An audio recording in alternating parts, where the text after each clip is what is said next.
Why is it that when a man cries, some women lean in and others pull away? Welcome back to my channel. My name's James, and today we're asking the question, should a man cry in front of a woman? Now, some of you might already have a strong opinion on this. Maybe you've been told never let her see you cry. She'll lose respect for you. Or worse, she'll leave you the moment you break down. But is that really the full picture? Let's unpack it. Here's the truth. Most people don't want to say this out loud. The vast majority of men live in emotional silence. They're hurting, but they stay quiet. They're afraid to open up, not because they're weak, but because they're told they have to be strong all the time.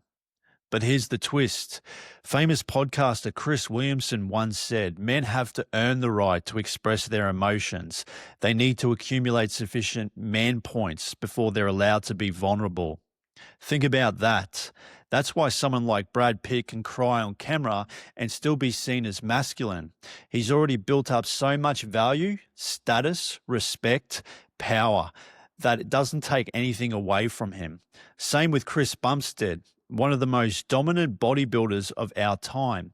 He reportedly cried in his girlfriend's arms after a tough season, but instead of looking weak, it made him seem real, human, stronger than ever. So what about the rest of us?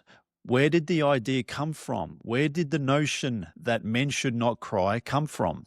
Stoicism. Stoicism is an ancient Greek philosophy that later became popular in Rome. This philosophy, which emphasizes self-control, resilience, and detachment from excessive emotional responses, has led a profound influence on attitudes towards emotions, particularly in men.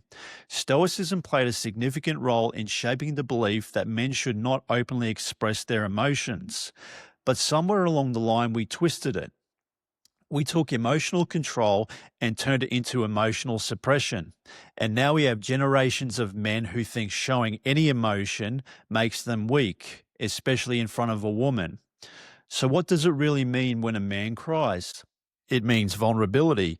It means emotional honesty. It means being strong enough to say, I'm not okay and I need support. To me, that's not weakness, that's real courage. In a mature relationship, that kind of openness builds trust, intimacy, depth. But let's be real, not every woman is ready for that. How do women really react? How do women react when their men cry? In my experience, from what many of you shared, there are two types of women. The emotionally immature woman who sees a man's tears as weakness. She's uncomfortable with male vulnerability and might start pulling away or lose respect. The emotionally mature woman who sees crying as human. She understands that strength and softness can coexist, and she respects a man more for being real with her.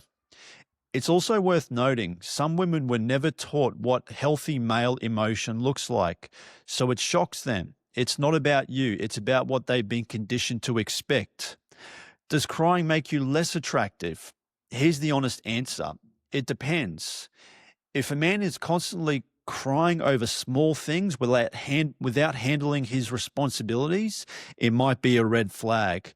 But what if a man cries over grief, stress, trauma, or deep emotion? Most emotionally grounded women will see that as powerful, especially a death in the family. It means that he's not hiding. It means he's human. In fact, for a lot of women, that kind of emotional honesty is more attractive. It shows you're grounded, self-aware, and trustworthy. My final thoughts, let me leave you with this. Vulnerability is not the opposite of strength. It's part of it. We need to normalize men expressing emotion because bottling up is a slow destruction. That's part of the reason why men's suicide rates are so much higher than women's. So should men cry in front of a woman? If she's the right woman, yes. If you're building real value in yourself, definitely. But if she walks away because of your vulnerability, she was never the one. Men deserve safe spaces to feel, to speak, and to heal without shame. If this spoke to you, hit the like button, subscribe to the channel, and drop your thoughts in the comments below. My name's James, and I'll see you in the next one.